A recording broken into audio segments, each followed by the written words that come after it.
حضرت عمر رضی اللہ تعالیٰ عنہ روایت کرتے ہیں کہ زید بن سعانہ نامی ایک یہودی تھا جس کو حضور نے قرض دینا تھا۔ آقا کریم علیہ الصلوۃ والسلام دو جہاں کے مالک ہیں، لیکن حضور کا فقر اختیاری تھا۔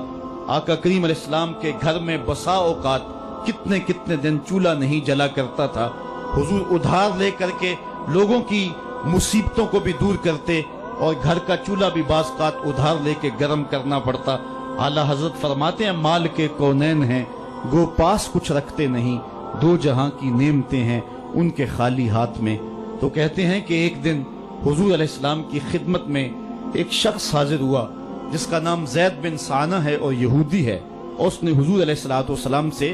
قرض کا تقاضا کیا، لیکن تقاضا اتنے سخت انداز سے کیا کہ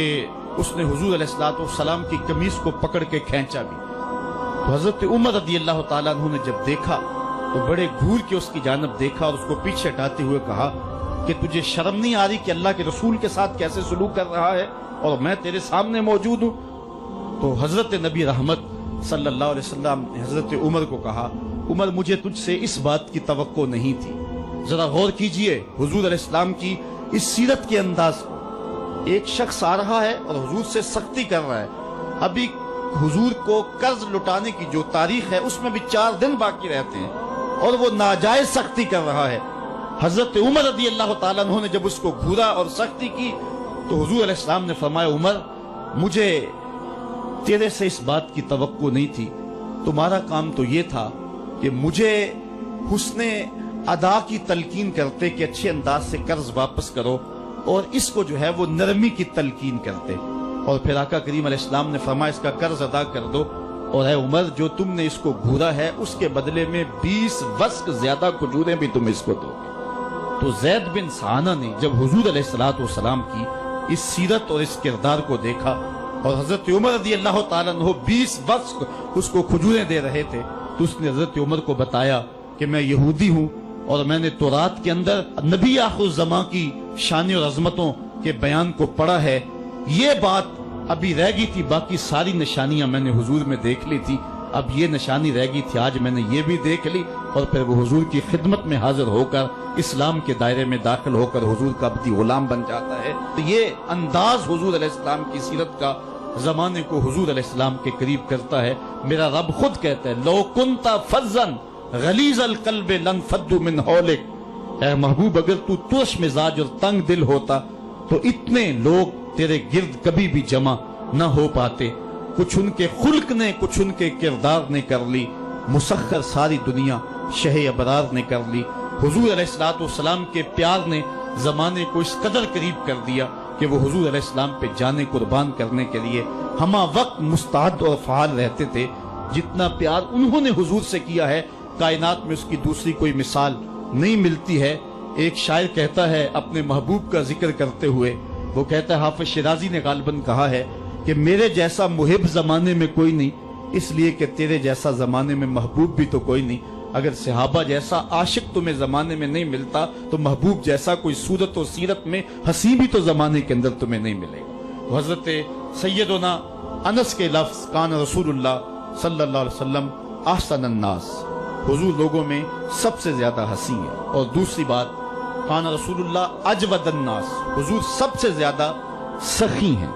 ایک شخص حضور کی خدمت میں حاضر ہوا اور اس نے سوال کیا، 2 پہاڑوں کے درمیان جتنی جگہ ہوتی ہے اتنی بکریاں تھیں حضور کے پاس، حضور نے ساری اس کو عطا کر دی۔ وہ واپس جا کے اپنی قوم سے کہنے لگا کہ محمد عربی ایسا شخص ہے اتنا عطا کرتا ہے کہ پھر کمی کا شائبہ ہی باقی نہیں رہتا۔ تیسری بات حضرت انس فرماتے ہیں کان رسول اللہ صلی اللہ علیہ وسلم احسن الناس واجود الناس واشجع الناس، کہتے ہیں کہ حضور جتنے دلیر تھے جتنے بہادر تھے، کائنات کے تر اتنا بہادر ہم نے کوئی نہیں دیکھا۔ مولا کائنات فرماتے تھے جب جنگ کی بھٹی گرم ہوتی تو ہم دیکھتے کہ سب سے آگے بڑھ کر حملہ کرنے والے محمد عربی ہی ہوا کرتے تھے، اور ہم حضور علیہ السلام کی اوٹ میں ہوا کرتے تھے۔ آقا کریم علیہ السلام نے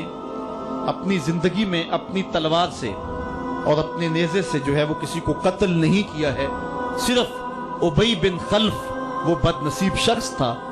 جس نے کہا تھا کہ میں نے گھوڑا رکھا ہے جس کو 16 رتن مکئی کے دانے روز ڈالتا ہوں اور اس گھوڑے کے اوپر سوار ہو کے میں آؤں گا اور اے محمد معاذ اللہ آپ کو شہید کر دوں گا، تو حضور علیہ السلام نے فرمایا اللہ نے چاہا تو میں تجھے قتل کروں گا۔ اور پھر غزوہ احد کے موقع پہ جب وہ آیا، کہنے لگا کہ میرا راستہ چھوڑ دو، اور پھر وہ گھوڑا لے کر کے آگے بڑھا۔ صحابہ آگے بڑھنے لگے تو حضور نے فرمایا پیچھے ہٹ جاؤ۔ حضرت حارث بن سما سے حضور نے چھوٹا سا نیزہ لیا اور آگے بڑھ کے اللہ کے محبوب علیہ السلام نے اس کے گلے کے قریب اس کا ہلکا سا کچوکا دیا اور چھوٹا سا زخم اس کی گردن پہ لگا تو وہ بھاگتا تھا اور چیختا تھا اور کہتا تھا کہ قاتلنی محمد، محمد نے مجھے قتل کر دیا ہے۔ لشکر والوں نے کہا ابی بن خلف عجیب بات ہے، ایک چھوٹا سا زخم ہے اور تو اتنا شور ڈال رہا ہے۔ اس نے کہا تم نہیں جانتے ہو کہ مجھے کتنی اس کی تکلیف ہو رہی ہے، اگر میری اس تکلیف کو پورے لشکر میں بانٹ دیا جائے تو سارا لشکر مر جائے، جو تکلیف مجھے محمد کی اس ضرب سے پہنچی ہے۔ اس نے کہا مجھے محمد نے کہا تھا کہ تجھے میں قتل کروں گا، اس نے تو پھر مجھے نیزہ مارا ہے، مجھے یقین ہے کہ اگر وہ میری جانب غصے سے تھوک بھی دیتا میں پھر بھی نہ بچ سکتا۔ تو یہ حضور علیہ الصلوۃ والسلام کی جو ہے وہ دلیری اور بہادری کے قصے ہیں کہ آقا کریم علیہ السلام کی ضرب کو کون برداشت کرے، ایک معمولی خراش برداشت نہ کر سکا اور نارے جہنم میں جہنم کا وہ کتا جا پہنچا۔ تو آقا کریم علیہ الصلوۃ والسلام کی سیرت کے اس عنوان کو حضرت انس نے کتنے خوبصورت انداز میں بیان کیا۔ کان رسول اللہ صلی اللہ علیہ وسلم احسن الناس واجود الناس واشجع الناس، لوگوں میں سب سے دلیر بھی حضور، سب سے سخی بھی حضور، اور سب سے صورت و سیرت میں حسین بھی حضور۔ حضرت نبی رحمت صلی اللہ علیہ وسلم غزوہ حنین کے موقع پہ آپ دیکھیں سفید خچر کے اوپر سوار ہیں اور ایک پہاڑی درے میں کافر گھات لگائے بیٹھے تھے۔ جب اچانک انہوں نے تیر اندازی کی تو لشکر اسلام میں بھگدڑ مچ گئی۔ اس وقت حضور تھے جو خچر کو آگے بڑھا رہے تھے، حضرت عباس رضی اللہ تعالیٰ عنہ رکاب تھامے تھے اور آقا کریم کہہ رہے تھے انا نبی لا کذب انا ابن عبد المطلب، میں نبی ہوں اس میں کوئی جھوٹ نہیں، میں عبد المطلب کا بیٹا ہوں۔ تو حضور علیہ السلام کا یہ انداز کہ جب میدان کے اندر بھگدڑ مچی ہے تو سب سے آگے بڑھ کر کے کفار پر حملہ کرنے والے سفید خچر کے اوپر مصطفیٰ ہیں۔ علماء نے حضور کی بہادری کے اس قصے کو بیان کرتے ہوئے فرمایا جنگوں میں خچر کا سفید ہونا، ایک تو خچر کا ہونا بہادری پہ دلیل ہے اس لیے کہ گھوڑے رکھے جاتے ہیں کہ بھاگنا آسان ہو، اور دوسرا مٹیالے رنگ کے جو ہیں وہ جانوروں کی سواری کی جاتی ہے، یہ فوج کی وردی کا رنگ مٹیالہ، اس کی حکمت بھی یہ ہے۔ لیکن آقا کریم علیہ الصلوۃ والسلام سفید خچر پہ جو ہے وہ سوار تھے۔ حضور اتنے شجاع تھے، اتنے بہادر تھے، میدان میں بھاگنے کے لیے نہیں آتے تھے بلکہ حضور کفر کے چھکے چھڑانے کے لیے میدان میں داخل ہوا کرتے تھے۔ آقا کریم علیہ الصلوۃ والسلام کی سیرت کا وہ کون سا پہلو ہے اور وہ کون سا رنگ ہے جس نے معاشرے کو روشنی اور معاشرے کو اجالا نہیں دیا؟ آج میرے اور آپ کے آقا و مولا کی یہ سیرت ہمیں حضور علیہ الصلوۃ والسلام کی محبت کا حقدار بنائے گی۔ حضور اس دنیا کے اوپر مکارم اخلاق کی تکمیل کے لیے جلوہ گر ہوئے اور قرآن آپ کے خلق کی گواہی ہے، اس لیے حضور کی سیرت کو اپنانے کا تقاضا یقیناً آج کی اس بابرکت محفل میں آج کا یہ اجتماع ہم سے کر رہا ہے۔ ہم اپنی زندگی کو اور طرز حیات کو حضور کی سیرت کے سانچے میں ڈھال کر کے زندگی کی ایک ایک سانس اور ایک ایک لمحہ حضور کے نام پہ گزار دیں گے۔ اور آقا کریم علیہ الصلوۃ والسلام نے جس انداز سے اپنا خوبصورت زمانہ اور حیات ظاہری کا وقت گزارا اور ہمارے لیے روشنی چھوڑی، وہ قیامت تک آنے والی نسلوں کے لیے ایک اجالا ہے۔ امت مسلمہ بھانج نہیں ہے کہ اس کو عبادات کا طریقہ کسی اور جگہ سے لینا پڑے اور حسن اخلاق کسی اور جگہ سے لینا پڑے،